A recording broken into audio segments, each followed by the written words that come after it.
Hello friends, मैं विशाल कुमार स्वागत करता हूँ। ये देख रहे पेपर 3 पेपर 4 और ये दोनों इम्पोर्टेंट क्वेश्चन तो बता चुके हैं। उस इम्पोर्टेंट क्वेश्चन का यहाँ पर मेन टॉपिक हम आपको लिखेंगे। तो यह देख रहे हैं वह ब्रह्मो BSc part 2 zoology paper 3 VVI questions का मेन टॉपिक। हर क्वेश्चन के हम टॉपिक यहाँ पर लिखेंगे और आपको बताएंगे कि आपको कौन कौन क्वेश्चन के लिए कौन कौन टॉपिक को आपको एग्ज़ाम में एक्सप्लेन करना है। जैसे सबसे पहला क्वेश्चन आप देखे होंगे, क्वेश्चन था describe the origin and typical character of vertebrates. Vertebrate को कोर्डेटा कहते हैं। तो ये फर्स्ट क्वेश्चन है। सेकेंड क्वेश्चन आप देखेंगे, ये क्वेश्चन है कि describe general structure with respect to external and internal feature of हर्डमेनिया।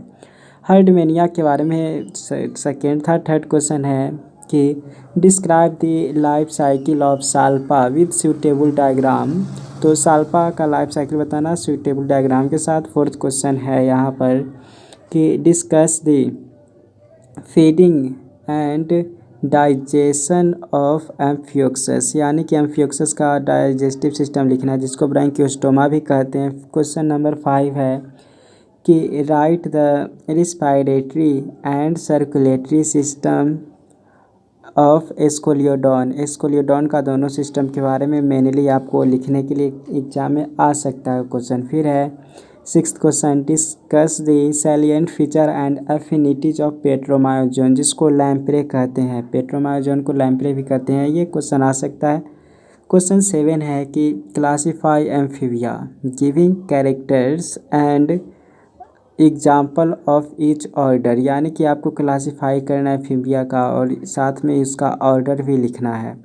फिर है write general organisation and affinities, general organisation and affinities of Dipnoi. Dipnoi के बारे में लिखना है, जिसको लंग फिश भी कहते हैं। तो ग्रुप ए में इतना क्वेश्चन था, टोटल 8।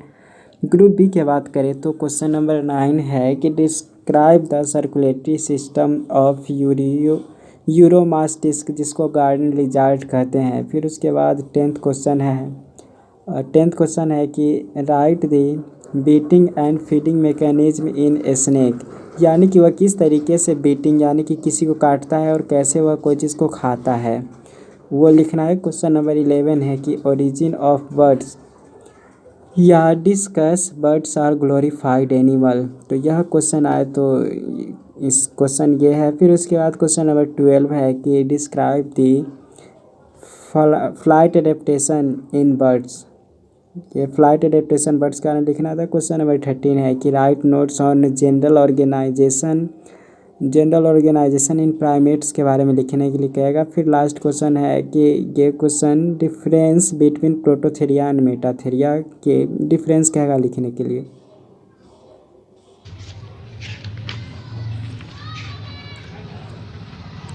अब एक एक क्वेश्चन को आपको एक्सप्लेन करेंगे और सही तरीके से यहाँ पर देखेंगे। तो जैसे यह क्वेश्चन है कि describe the origin and typical character of vertebrate. अगर यह क्वेश्चन आए तो आप सबसे पहले लिखेंगे इंट्रोडक्शन। तो इंट्रोडक्शन में आप लिख सकते हैं जनरल बात के कोर्डेटा क्या होता है। तो ऐसा जिसके पीछे कॉर्ड प्रेजेंट हो तो वो कोर्डेटा होता है। तो यही सब बात को आप एक्सप्लेन कर सकते हैं जब ये लिखेंगे, यानी कि अगर इंट्रोडक्शन में ये सब लिख सकते हैं कि कोर्डेटा के बारे में जो भी बात आपको आता हो वो लिख सकते हैं इंट्रोडक्शन में। अब तब बात करेंगे यहाँ पर कि टिपिकल, और ये लिखेंगे typical character of vertebrates. Typical character of vertebrate का मेनली 3 तरह के कैरेक्टर है और हर एक कैरेक्टर के बारे में आपको एक्सप्लेन करना होगा। तो ये कौन कौन है, जैसे टिपिकल कैरेक्टर ऑफ वर्टिब्रेट में हो गया पहला कि इसमें प्रेजेंट होता है नोटोकॉर्ड, सबसे खास कैरेक्टर।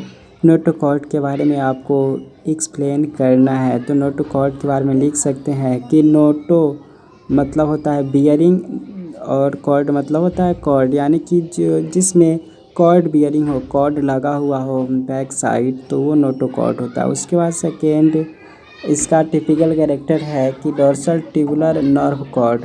जो हमारा ये है जो डोर्सल ट्यूबुलर नर्व कॉर्ड, यानी कि बैक साइड में हमारा वर्टिब्रा है, उसी के अंदर ट्यूबुलर होता है, नर्व कॉर्ड प्रेजेंट होता है। तो उसके बारे में आप ये जो बात बता रहे हो वही उसी को तो लिखना है। थर्ड तरह के आएगा वह प्रेजेंस ऑफ गिल स्लिट्स, मतलब presence of pharyngeal gill slits. तो यह कोई ना कोई कॉर्डेटा में ज़रूर प्रेजेंट होता है, मतलब ये तीनों में से एक ना एक स्ट्रक्चर प्रेजेंट होना ही है लाइफ में, तो वो कॉर्डेटा होता है। तो टिपिकल कैरेक्टर ये हैं, तो ये आप लिख देंगे और इसको एक्सप्लेन कर देंगे तो यह हो जाएगा।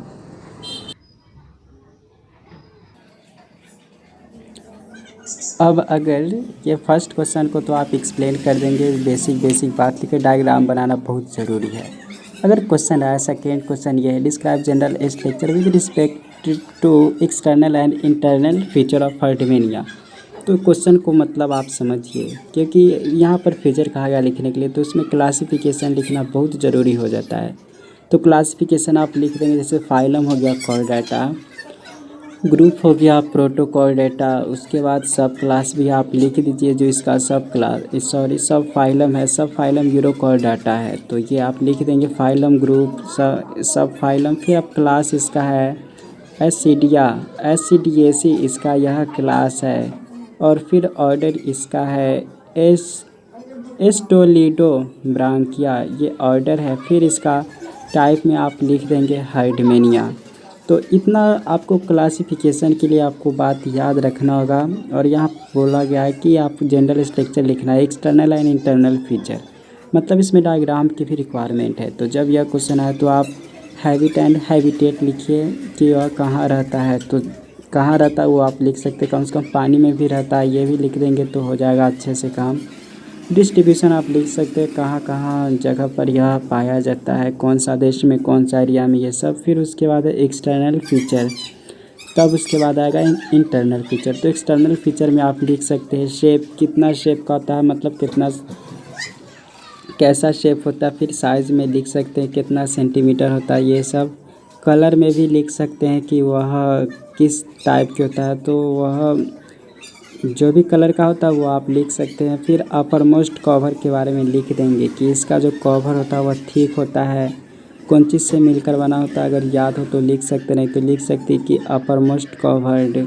यहाँ ये जो अपर मोस्ट कवर होता है या पूरे बॉडी की बात करेंगे तो यह पूरे बॉडी दो भाग में डिवाइडेड होता है, एक बॉडी प्रॉपर और सेकेंड बॉडी फुट, यानी कि फुट के बारे में और एक बॉडी के बारे में आप लिख सकते हैं। बॉडी के बारे में लिख सकते हैं जिसमें आप लिख सकते हैं ये branchial and artery chiffon present होता है, जो कि खास तरह से अलग अलग वर्क करते हैं, हर तरह के ऑर्गन जो कि मेन सिस्टम होता है वो ये होते हैं। और फुट के बारे में लिख सकते हैं, जैसे सैंड पार्टिकल इसमें डिपोजिशन रहता है, तो आप लिख सकते हैं। ये सब एक्सटर्नल फीचर में आता है। फिर ट्यूनिक और जिसको टेस्ट कहते हैं, ट्यूनिक और टेस्ट सबसे बाहरी मतलब ऊपर वाला लेयर को कहते हैं, तो वो आप लिख सकते हैं ट्यूनिक। फिर बॉडी वाल के बारे में लिख सकते हैं, लेयर के जस्ट नीचे बॉडी वाल प्रेजेंट होता है जिसको मेंटल भी कहते हैं।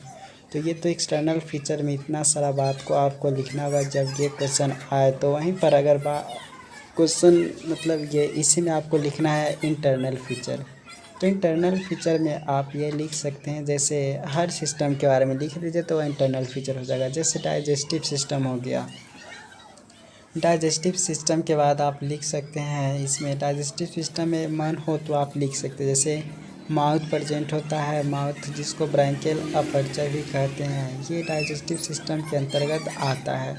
फिर उसके बाद आता है बक्कल कैविटी के बारे में भी लिख सकते हैं ये सब टॉपिक को। फिर उसके बाद यहाँ देखेंगे तो फेरिंग्स होता है, फिर उसके बाद और तरह के ऑर्गन होता है, वो सब को एक्सप्लेन कर सकते हैं डाइजेस्टिव सिस्टम में अगर मन हो तो ये जैसे हो गया mouth, branchial aperture, buccal cavity, pharynx. फिर इंडोस्टाइल हो गया, फिर इंडोस्टाइल के बाद बात करेंगे तो जैसे ओएसोफेगस हो गया, फिर स्टोमैक, इंटेस्टाइन, ये सब भाग इसमें प्रेजेंट होता है। तो जैसे उसका सिक्स्थ वाला भाग में प्रेजेंट होता है ये स्टोमैक।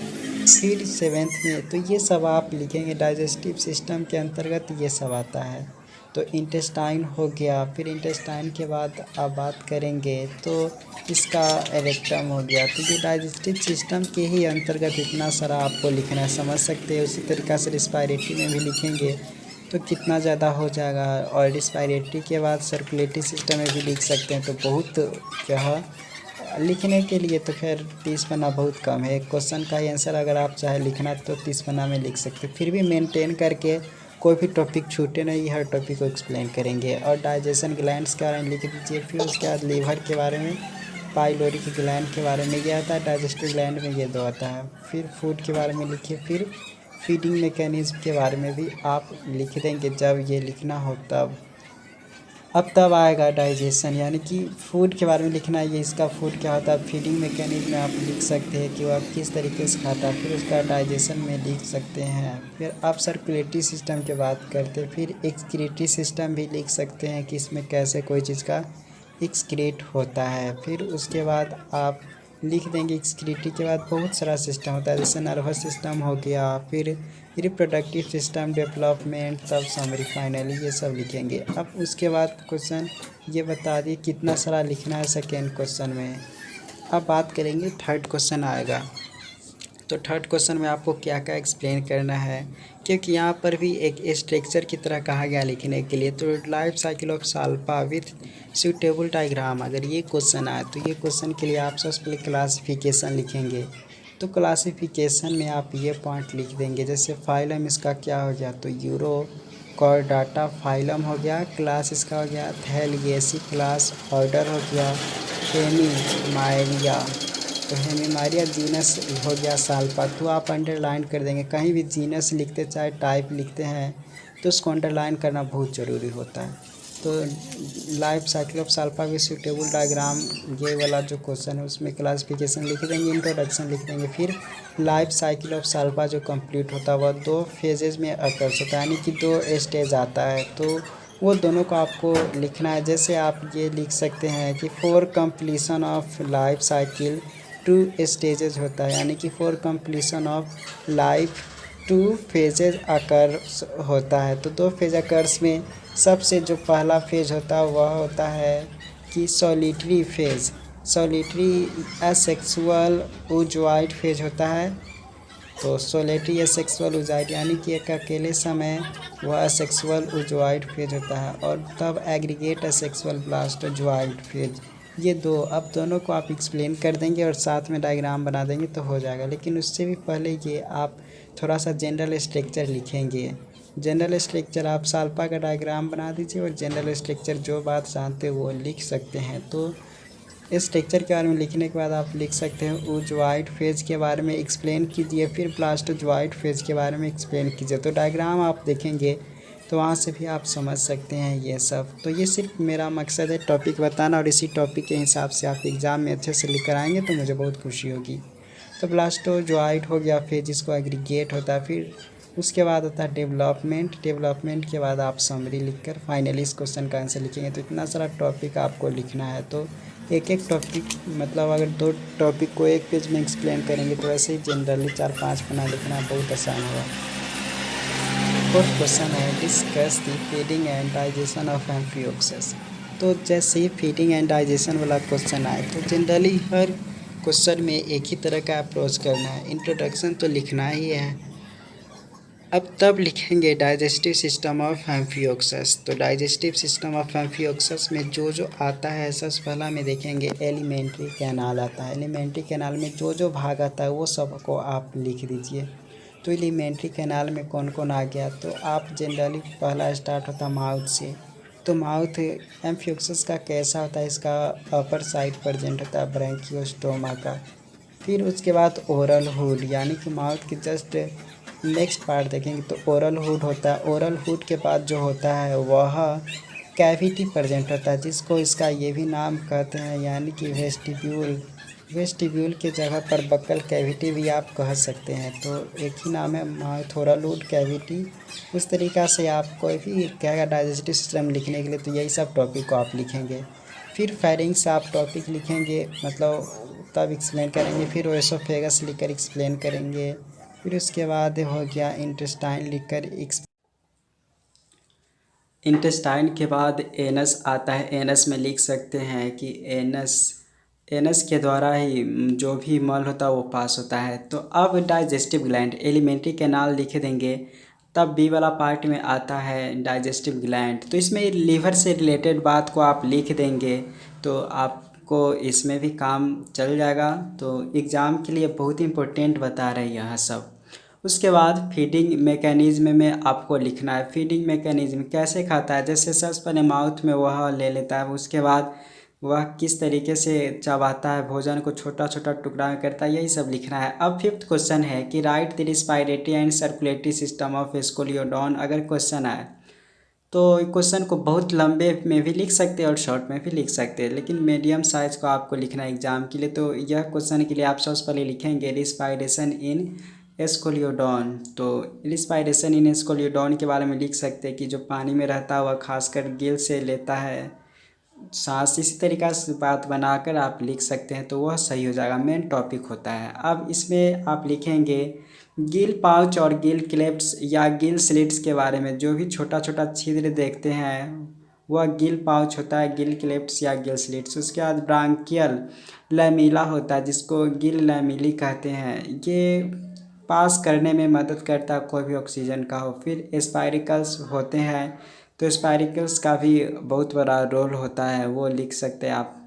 अब सर्कुलेटरी सिस्टम की बात करें तो सर्कुलेटरी सिस्टम में बहुत सारा ऑर्गन आते हैं, तो वही सब के बारे में लिख सकते हैं। जैसे इसमें कौन कौन से ऑर्गन आते हैं एक एक को कम से कम दो दो लाइन भी लिख देंगे तो बहुत हो जाएगा। सबसे पहले आप हार्ट एंड पेरिकार्डियम के बारे में लिखेंगे। हार्ट तो जानते हैं, पेरिकार्डियम उसका जो लेयर होता है हार्ट के चारों तरफ के लेयर, उसको पेरिकार्डियम कहते हैं। अब जब ये टॉपिक आएगा तो इसमें आप ये सब लिख सकते हैं, जैसे पोजीशन कहाँ पर उपस्थित होता है, तो जस्ट हेड पार्ट से नीचे के पार्ट में प्रेजेंट होता है हार्ट। और स्ट्रक्चर क्या लिख सकते हैं कि इसमें दो चैम्बर होते हैं, एक साइनस वेनेसेस होते हैं, तो इसी दोनों नाम से आपको पता चल रहा होगा। दो चैम्बर हार्ट होते हैं फीसेस में। उसके बाद इसमें ऑरिकुल के बारे में लिखेंगे। ऑरिकुल के बाद आप वेंट्रिकल के बारे में लिखेंगे। ये दोनों होते हैं मेनली इसका चैम्बर। तो ये सब लिखना है आपको ये टॉपिक में। फिर कोनस आर्टरियोसस होते हैं जिसके द्वारा ब्लड ये सर्कुलेट होता है, मतलब बॉडी के अंदर जाता है, जो भी शुद्ध रक्त होता है वो। वर्किंग किस तरीके से इसका हार्ट वर्क करता है, तो दो चैम्बर हार्ट होता है और कैसे काम करता है वो आप लिख सकते हैं। अब तब हार्ट एंड पेरिकार्डियम के बारे में लिख देंगे। तब उसके बाद आएगा आर्ट्रियल सिस्टम। तो आर्ट्रियल सिस्टम से आपको पता चल रहा होगा कि बॉडी में जितने भी तरह के वेन मतलब आयोटा होता है, आर्ट्रियल सिस्टम मतलब आर्टरी, वेन, कैपिलरीज, ये सब बॉडी में जो भी डिस्ट्रीब्यूटेड होते हैं वो आर्ट्रियल सिस्टम में आता है। तो इसमें पहला लिख सकते हैं ventral iota and efferent branchial arteries. तो वेंट्रल आयोटा नाम से आपको पता चल रहा है वेंट्रल आयोटा। उसके बाद वही एफेरेंट ब्रांकियल आर्टरी और नीचे लिखेंगे efferent branchial and AP branchial arteries के बारे में आप लिख देंगे।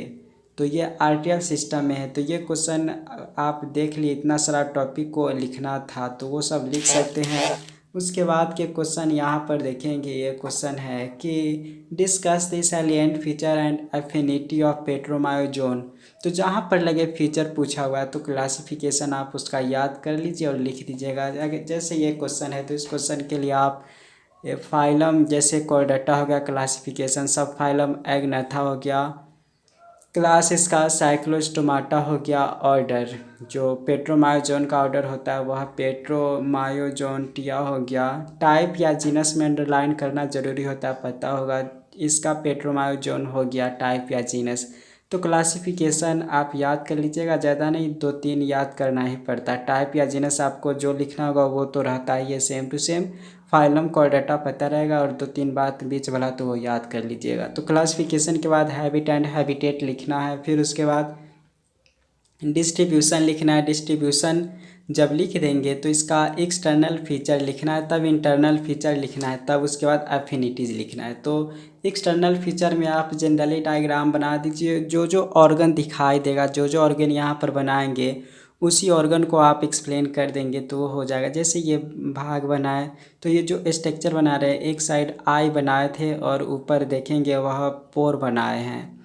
और उसके बाद ये देख रहे हैं इसका ये बॉडी वाल बना रहे हैं, यहीं पर स्पाइरिकल्स प्रेजेंट होता है। जो आई के बारे में आप लिख सकते तो ये एक्सटर्नल फीचर हो जाएगा। जैसा भी आई के बारे में आप लिख दीजिए, जो भी आता है। नॉस्ट्रिल के बारे में लिख दीजिए कि नॉस्ट्रिल खास तरह से कोई चीज़ को सुगंध करने के लिए होता है, आई के देखने के लिए होता है। जो भी बस मेन टॉपिक आपको बताना है वो आप लिख देंगे तो बहुत फ़ायदे होगा एग्ज़ाम के पर्पज़ से। उसके बाद एक्सटर्नल गिल स्लिट्स के बारे में लिख देंगे, फिर ट्रंक के बारे में लिख देंगे। उसके बाद यहाँ पर देखेंगे तो ये जो भाग बनाया क्लोएकल अपर्चर बनाए हैं, यानी कि क्लोएकल अपर्चर जहाँ पर ये जिनाइटल सिस्टम और जो यूरिनरी सिस्टम आपस में जुड़ते हैं। अब ये जो बना रहे हैं यह पूँछ बना रहे, पूँछ मतलब कह सकते हैं फिन। तो क्लोएकल अपर्चर के बाद ये टेल बना दिए, टेल के बाद यहाँ पर कॉडल फिन है। तो कॉडल फिन इस तरीके से ये जो बनाया पेट्रोमायोजोन का बनाया, इसे अच्छे सुंदर डायग्राम बना सकते हैं। पोस्टेरियर डोर्सल फिन हो गया और इस साइड है वह एंटेरियर पेन भी ख़त्म हो गया तो दूसरा पेन को लिए तो यहाँ पर एंटेरियर डोर्सल फिन है। पोस्टेरियर और एंटेरियर ये चाहे तो आप सुंदर बनाने के लिए आप ठीक ठाक से डायग्राम भी ड्रॉ कर सकते, तो वो तो जनरल बात है, कुछ खास नहीं है। तो एक्सटर्नल फीचर में जो जो ऑर्गन बनाया वो सब के बारे में आप लिख देंगे तो उसी का एक्सटर्नल फीचर हो जाएगा। कम से कम 10-15 लाइन तो डायग्राम के अकॉर्डिंग लिख सकते हैं। तो यहाँ पर ये लिखना ज़रूरी है कि फिगर कौन चीज़ का है, तो फिगर लैम्प्रे या पेट्रोमायोजोन का है तो वो हम लिख दिए। अब इसका फीचर तो हो गया। अब एफिनिटीज ऑफ साइक्लोस्टोमाटा, तो क्योंकि सैलिएंट फीचर या जनरल फीचर कहा गया था लिखने के लिए वो लिख दिया। अब एफिनिटीज ऑफ साइक्लोस्टोमाटा की बात करेंगे तो साइक्लोस्टोमाटा ये किस किस से दिखाई देता है, जिसको ये देखेंगे तो रिजेम्बलेंस विथ सिफेलोकॉर्डेट। सिफेलोकॉर्डेट मतलब जिसका हेड और नेक पार्ट ज्वाइंटेड रहता है जिस फिश में, तो वो सिफेलोकॉर्डेट में आता है। तो उसके आपको ये लिखना उससे क्या क्या रिजेम्बलेंस करता है, मैच करता है वो लिखना। फिर रिजेम्बलेंस विथ फिश है, जो जनरल फिश होता है उससे भी बहुत सारा कैरेक्टर मैच करता है। तो कम से कम 3-4 आपको ये तो लिखना ही होगा तब बेस्ट हो जाएगा। तो इस क्वेश्चन के लिए इतना टॉपिक था। अगर ये क्वेश्चन आए तो आप इतना टॉपिक को एक्सप्लेन कर देंगे तो हो जाएगा। उसके बाद है classification of amphibia giving character and example of each order. तो यहाँ पर हर ऑर्डर का आपको एग्जाम्पल लिखना है। तो यह क्वेश्चन आए तो आप इंट्रोडक्शन लिख देंगे। इंट्रोडक्शन में आप कुछ भी लिख सकते हैं कि एम्फीबिया एम्फीबियस वर्ड से आया जिसका मतलब ये होता है, बहुत सारा बात लिख सकते हैं। उसके बाद जनरल कैरेक्टर ऑफ एम्फीबिया में आप लिख सकते हैं। कहीं भी जनरल कैरेक्टर लिखने के लिए कहा जाए तो ये सब टॉपिक आप सब में शामिल कर सकते हैं। जैसे हैबिटेट हो गया, स्किन हो गया, फिर बॉडी हो गया, लिम्स हो गया, माउथ हो गया, फिर टंग के बारे में भी आप लिख सकते हैं, नॉस्ट्रिल के बारे में लिख सकते हैं। इतना सारा टॉपिक है, आप लिखेंगे एक एक लाइन सब के बारे में तो आपका एक 1.5 पेज हो जाएगा इसी जनरल कैरेक्टर से ही। अब वहीं पर इंट्रोडक्शन भी लिख देंगे तो इसी 2 बातों से आपका 2-2.5 पेज हो जाएगा। और तब क्लासिफिकेशन 2 से 3 पेज में आप लिख देंगे, ज़्यादा नहीं, कम से कम 1.5-2 पेज में लिखेंगे तो कम से कम 4 पेज आसानी से हो जाएगा। तो आई के बारे में लिख दीजिए, डाइजेशन के बारे में, रिस्पायरेशन के बारे में, एक्सोस्केलेटन के बारे में, इंडोस्केलेटन के बारे में, फिर किडनी है, ब्रेन है, फिर होम्योस्टासिस के बारे में लिखिए। लगभग 19-20 कैरेक्टर यहाँ पर है। रिप्रोडक्शन के बारे में लिखिए, फिर रिप्रोडक्शन के बाद जो आता है डेवलपमेंट के बारे में लिखिए, फिर फर्टिलाइजेशन के बारे में लिखिए, फिर नर्वस सिस्टम के बारे में लिखिए। इस तरीके से बहुत सी बात आप लिख सकते हैं। सर्कुलेटरी सिस्टम भी आप लिख सकते हैं। तो इस तरीक़ा से ये जनरल कैरेक्टर लिख रहे हैं एक एक कैरेक्टर के बारे में, तब फाइनली आएंगे क्लासिफिकेशन में। तो circulatory system, fertilisation, nervous system, ये सब जनरल कैरेक्टर हो गया।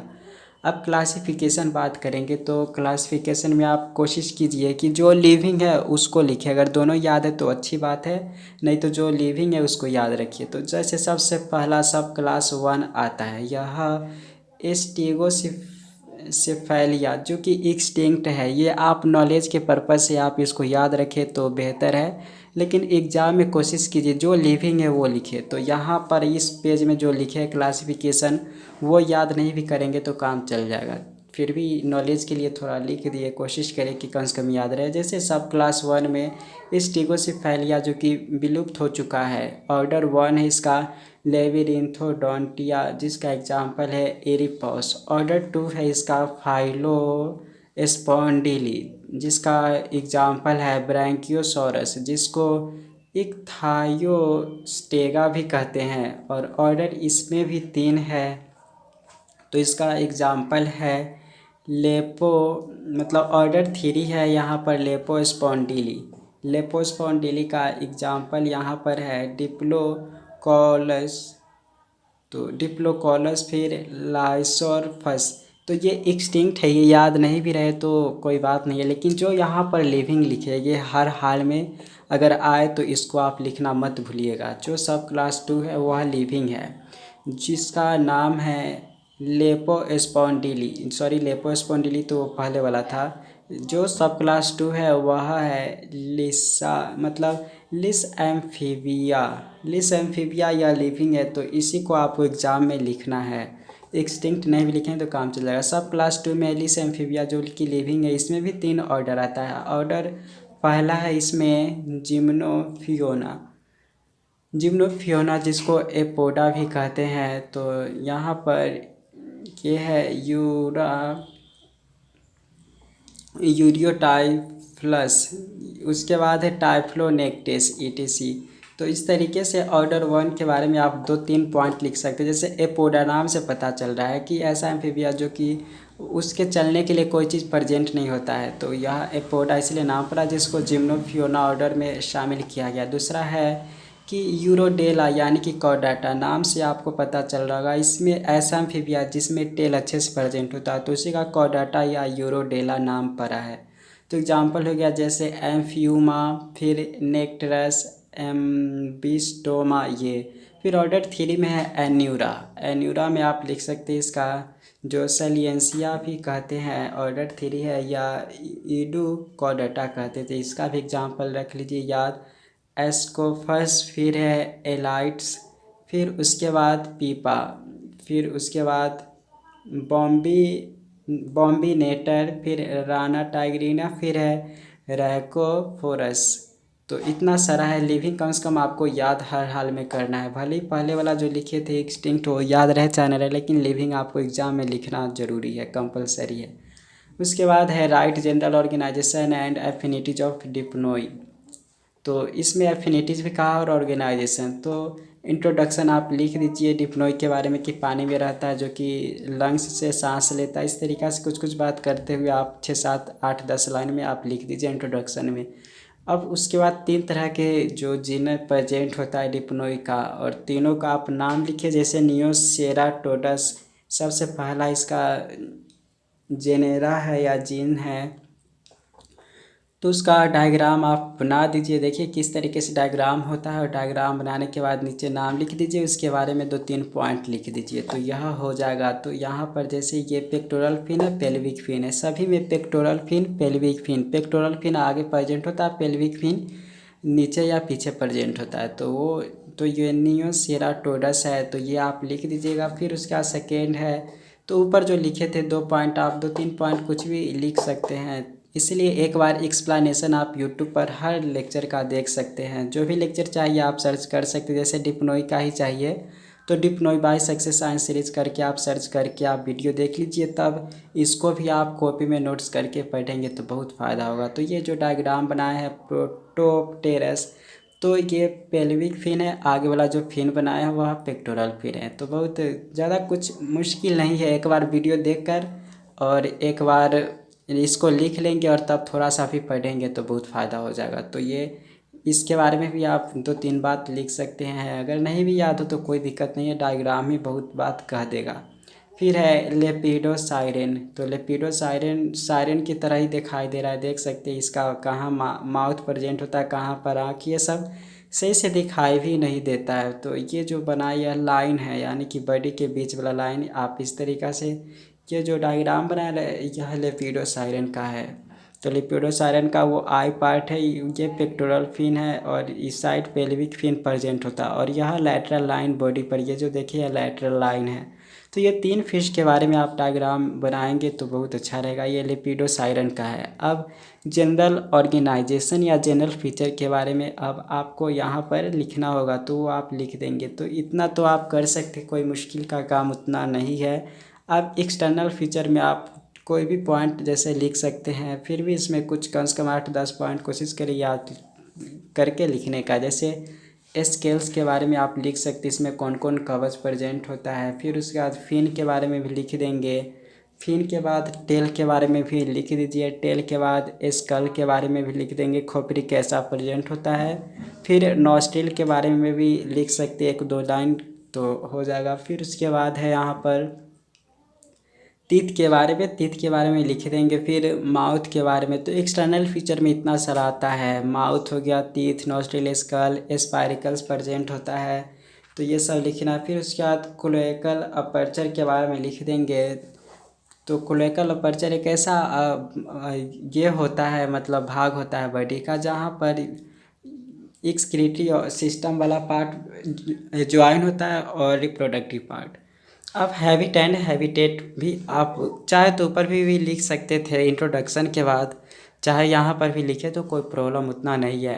एक्सटर्नल फीचर देख लिए। अब internal feature, internal organisation of economy लिखेंगे तो जितना आप जनरली सिस्टम जानते हैं वो सबको आप लिख देंगे। जैसे डाइजेस्टिव सिस्टम हो गया, फिर रिस्पायरेटरी सिस्टम हो गया, फिर सर्कुलेटरी सिस्टम जिसको ब्लड वास्कुलर सिस्टम कहते हैं, ये सब के बारे में थोड़ा थोड़ा लाइन भी लिखेंगे तो इसका इंटरनल फीचर में हो जाएगा।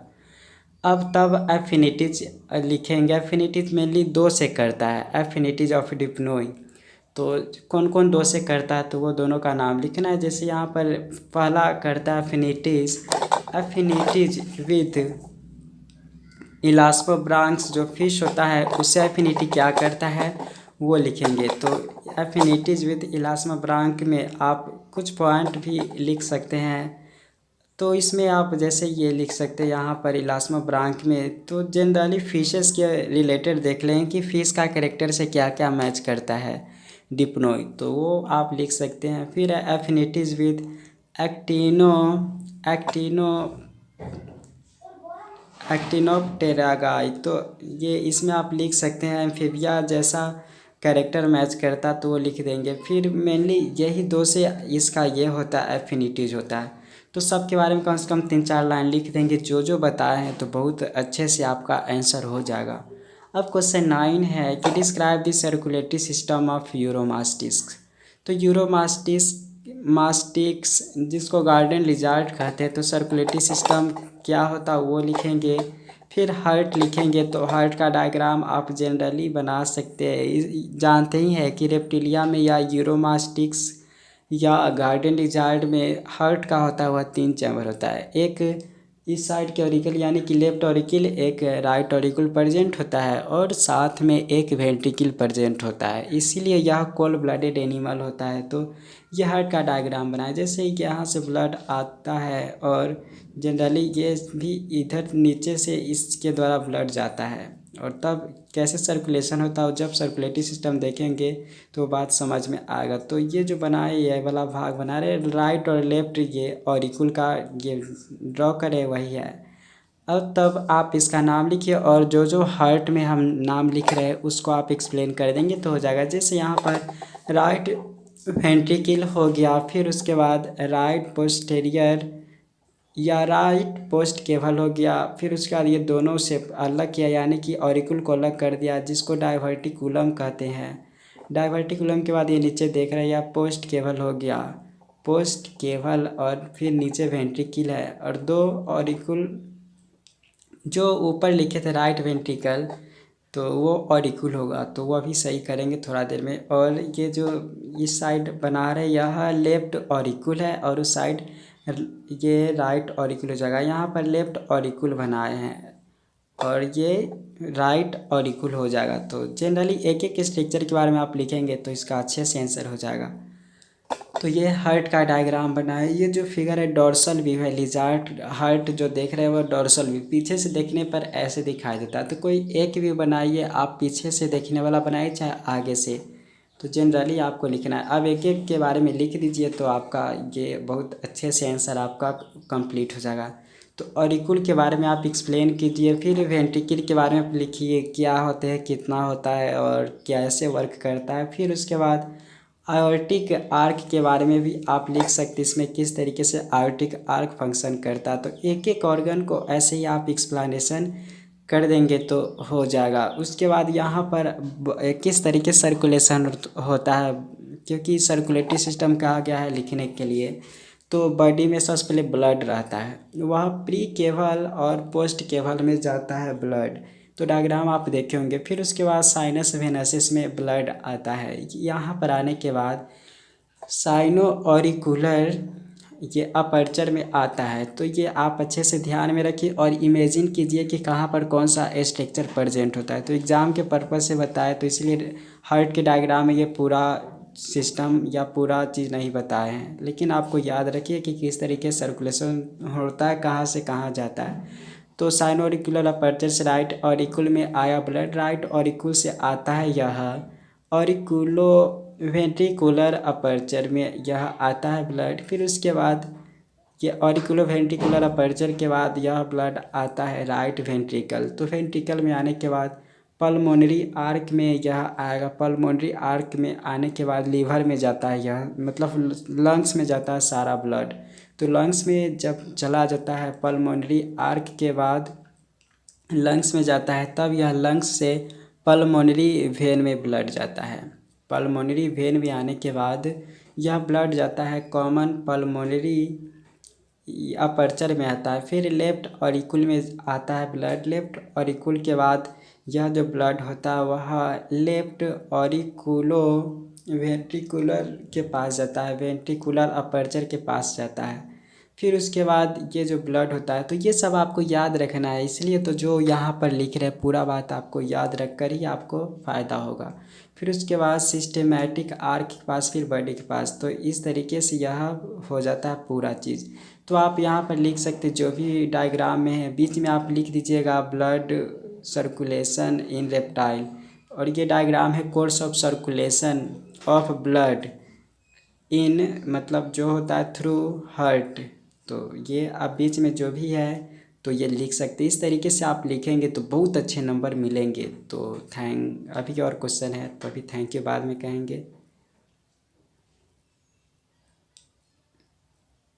Right the beating and feeding mechanism in a snake. यह क्वेश्चन आए तो आप इंट्रोडक्शन लिखेंगे। यहाँ पर दो चीज़ के बारे में लिखना है, वह किसी को काटता है जब सांप तो किस तरीके से काटता है, उसमें क्या क्या होता है, और फीडिंग वह कोई चीज़ को खाता है तो कैसे खाता है।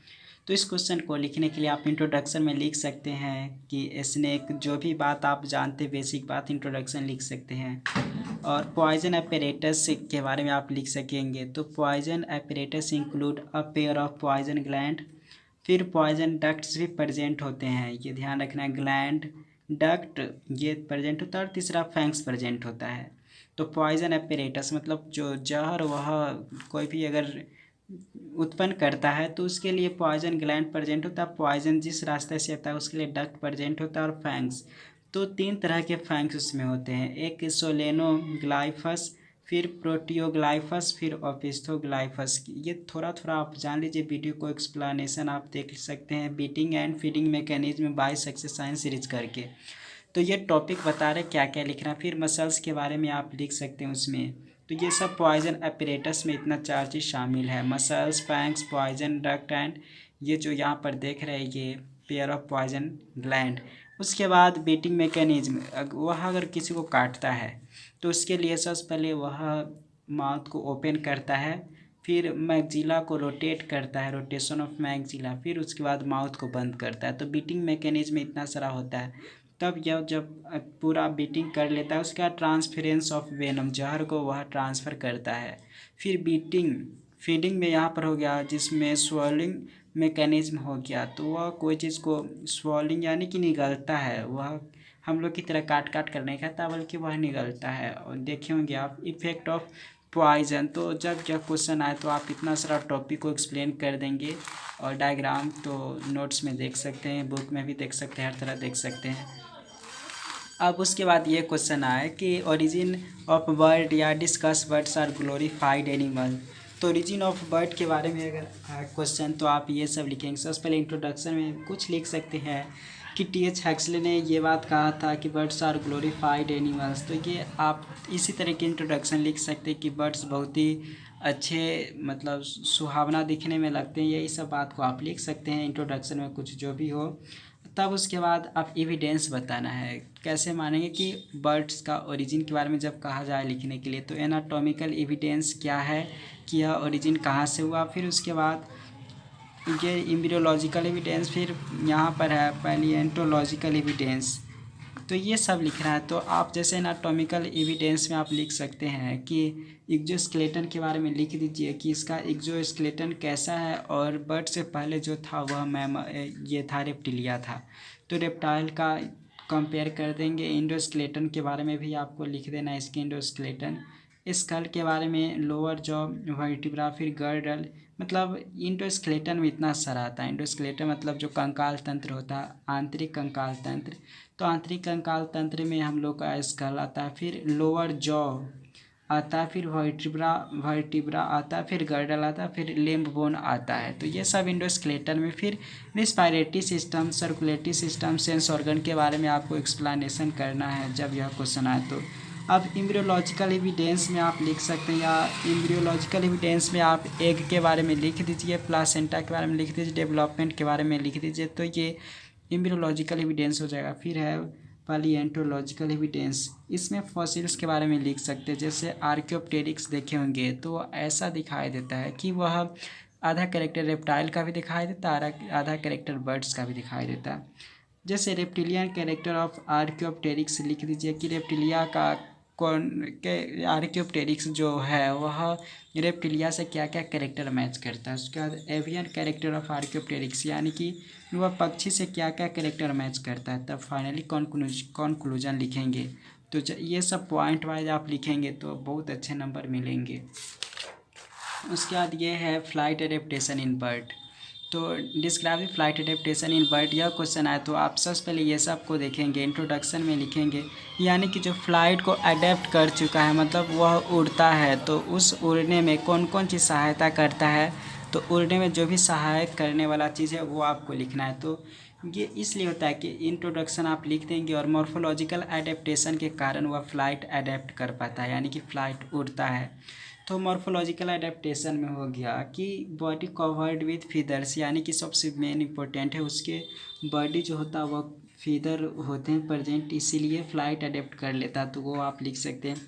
कॉम्पैक्ट बॉडी इसका एकदम कॉम्पैक्ट होता है। देखे बर्ड का देखे होंगे कॉम्पैक्ट बॉडी, और फिर उसके बाद इसमें फीदर प्रेजेंट होता है इस तरीके से, इसी कारण वो आसानी से उड़ जाता है। फिर है शॉर्ट टेल, उसका अगर टेल भी प्रेजेंट होता है तो एकदम छोटा टेल प्रेजेंट होता है। फिर चोंच भी उसमें प्रेजेंट होता है, चोंच भी कहीं ना कहीं उसको उड़ने में हेल्प करता है। फिर उसके बाद मोबाइल नेक, जो इसका अगर नेक भी प्रेजेंट होता है तो एकदम घुमावदार, जिधर मन उधर वह आसानी से यह अपना गर्दन को करके घूम लेता है। फिर है विंग्स के बारे में आप लिख सकते हैं, मतलब पंख के बारे में लिख दीजिए। बाइपेडल लोकोमोशन, इसका अगर पैर भी होता है तो दो पीछे की साइड इसका ये प्रेजेंट होता है, फुट ये प्रेजेंट होता है पैर। उसके बाद इंडोस्केलेटन के बारे में लिख सकते हैं, इंडोस्केलेटन। फिर पर्चिंग, यानी कि पैर से पकड़ने वाला गुण भी इसमें पाया जाता है। फिर air sacs and lungs present होते हैं इसमें, तो बहुत फ़ायदेमंद इसको करता है। उसके बाद यहाँ पर है एनाटॉमिकल एडेप्टेशन में लिख सकते हैं, जैसे फ्लाइट मसल्स के बारे में भी लिख दीजिए। इंडोस्केलेटन में तो यही सब लिखना है, skull, vertebral column, sternum, girdle, limb, ये सब भाग जानते होंगे। स्कल हमारा खोपड़ी बोन है, वर्टिब्रल कॉलम हमारे बैक साइड प्रेजेंट है, स्टर्नम जो हमारा हो गया जिसको छाती कहते हैं रिब्स वाला वो। फिर उसके बाद है ये गर्डल जो हो गया, वो गर्डल वाला भाग जानते होंगे, जो हमारा पखूरा कहते हैं, तो वो हमारे डाँड़ के पास में प्रेजेंट होता है और हमारे हाथ के भी वो। तो लिम्स मतलब भी जानते हो इस तरीके से, ये सब लिम्स है। तो ये सब आप एक्सप्लेन कर देंगे। एनाटॉमिकल एडेप्टेशन, ये सब गुण के कारण जो ये है उड़ता है। डाइजेस्टिव सिस्टम के बारे में लिख दीजिए, इसी के कारण डाइजेस्टिव सिस्टम। फिर वार्म ब्लडनेस, सर्कुलेटरी सिस्टम, और एक ओवरी प्रेजेंट होता है जिसके कारण बॉडी थोड़ा और वेट कम हो जाता है, तो इससे भी उड़ने में हेल्प होता है। यूरिकोटेलिक यानी कि यूरिक एसिड को सिक्रीशन करता है। तो ये सब कैरेक्टर पाए जाने के कारण बर्ड में वह फ्लाइट अडेप्ट हो चुका है। उसके बाद क्वेश्चन आएगा जब जनरल ऑर्गेनाइजेशन इन प्राइमेट्स। तो ये क्वेश्चन के लिए आप ये सब अप्रोच करेंगे। सबसे पहले इंट्रोडक्शन लिखेंगे, तो बंदर के कुछ गुण के बारे में भी लिख देंगे तो इंट्रोडक्शन में काम चल जाएगा। तब डायग्नोस्टिक कैरेक्टर लिख दीजिए। डायग्नोस्टिक कैरेक्टर में लिख सकते जैसे डायग्नोस्टिक फीचर या डायग्नोस्टिक कैरेक्टर में लोकोमोशन के बारे में लिख सकते, तो वह कैसे लोकोमोट करता है, तो कुदुक कुदुक कर वह लोकोमोट करता है, कभी पैर पर, वो हर तरह के लोकोमोशन। तो उस जो बंदर लोकोमोट करता है उसको आर्बोरियल टाइप के लोकोमोशन कहते हैं। उसके बाद डायग्नोस्टिक कैरेक्टर में लिम्स के बारे में लिख दीजिए। प्राइमेट्स का यही ऑर्गेनाइजेशन है। फिर बॉडी कवर कैसे होता है, पूरे बॉडी में हेयर प्रेजेंट होता है एक्सेप्ट 2-3 वाला भाग को छोड़कर। नेक के बारे में लिख दीजिए, उसका नेक कितना घुमावदार होता है वो सब। टीथ के बारे में भी लिख सकते हैं। ब्रेन कैपेसिटी भी जो होता है वह लगभग ह्यूमन के जैसा होता है, ह्यूमन से थोड़ा शायद कम होता है लेकिन ह्यूमन के जैसा होता है। तो ये सब लिखेंगे जब ये क्वेश्चन आए तो। उसके बाद लिखेंगे एग्जाम्पल लिख दीजिए प्राइमेट्स का example monkey, lemur, chimpanzee, apes, man, etc. ये सब प्राइमेट्स, हम लोग भी प्राइमेट्स ऑर्डर में ही आते हैं। तो प्राइमेट्स तो ऑर्डर हो गया, तो इसका 3 सब ऑर्डर है। एक सब ऑर्डर 1 है, सब ऑर्डर 2, सब ऑर्डर 3। तो सब ऑर्डर 1 में है जैसे लेमुरोइडिया, तो इसके बारे में कुछ कैरेक्टर लिख देंगे, तब एग्जाम्पल आप लिख देंगे जैसे माडागास्कर, लेमुर, लोरिस हो गया। सब ऑर्डर 2 में है टार्सियोडिया, जिसका एग्जाम्पल टार्सस स्पेक्ट्रम हो गया। फिर है सब ऑर्डर 3 में है एंथेरोपोइडिया, जिसका एग्जाम्पल गोरिल्ला, चिंपांजी। ये सब के कुछ कैरेक्टर के बारे में और एग्जाम्पल, ये सब आपको याद करने वाला बात है। फिर उसके बाद ये है जो Anthropoidea includes 3 super family include है इसके अंदर, 3 सुपर फैमिली। तो 3 सुपर फैमिली में सुपर फैमिली 1 हो गया जैसे यहाँ पर सेबोइडिया, जिसको प्लेटिरहीना कहते हैं, एग्जाम्पल हो गया स्पाइडर मंकी, एटलिस एग्जाम्पल। फिर है ये सर्कोपिथेकोइडिया, जिसको कैटारहीना कहते हैं। ओल्ड मंकी के गुण के बारे में आप लिख सकते हैं। स्पाइडर मंकी जो स्पाइडर की तरह मंकी होते हैं। फिर ओल्ड मंकी के बारे में लिख देंगे तो यह सर्कोपिथेकोइडिया हो जाएगा, जो कि बबून एग्जाम्पल है पेपियो। फिर है होमिनोइडिया, जिसका 2 फैमिली है, एक फैमिली है पोंगीडा और सेकेंड फैमिली है होमिनिडा। तो पोंगीडा फैमिली में प्रिमिटिव ऑफ मैन, जैसे हम लोग हैं, हम लोग पहले यानी कि 2-3 हज़ार साल पहले कैसे रहेंगे, तो वो सब के बारे में अगर आपको पता होगा तो ये पोंगीडा फैमिली में हो जाएगा। फिर फैमिली होमिनिडा में हम लोग खुद आते हैं, तो हम ही लोग के बारे में कैरेक्टर लिख देंगे तो यह होमिनिडा फैमिली में आ जाएगा। अब मैन के कुछ कैरेक्टर लिख सकते हैं, तो ये जनरल ऑर्गेनाइजेशन ऑफ प्राइमेट्स का हो जाएगा क्वेश्चन का आंसर। अब लास्ट क्वेश्चन ये है difference between Prototheria and Metatheria अगर आए डिफरेंस लिखने के लिए, तो सबसे पहले आप इंट्रोडक्शन लिखेंगे। इंट्रोडक्शन के बाद थोड़ा सा मोनोट्रिम्स, इसको प्रोटोथेरियन कहते, थोड़ा सा गुण लिख दीजिए इसके बारे में। फिर उसके बाद आप मार्सुपियल्स के बारे में थोड़ा सा गुण लिखिए। तो इंट्रोडक्शन दोनों के अंदर थोड़ा थोड़ा लिख दीजिए, तब डिफरेंस आप लिखिए।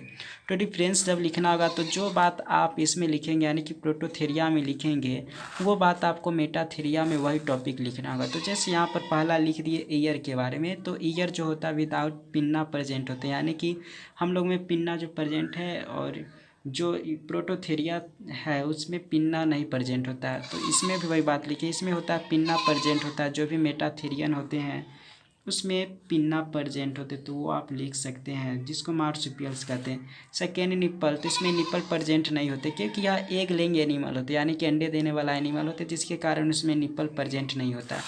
और इसमें देखेंगे तो निप्पल प्रेजेंट होता है जो मेटाथेरिया होता है, यानी कि ये अगर याद होगा कंगारू के कुछ कैरेक्टर लिख देंगे तो ये सब मार्सुपियल के कैरेक्टर में आ जाएगा। फिर है कॉर्पस कोलोसम एब्सेंट होता है और इसमें प्रेजेंट होता है।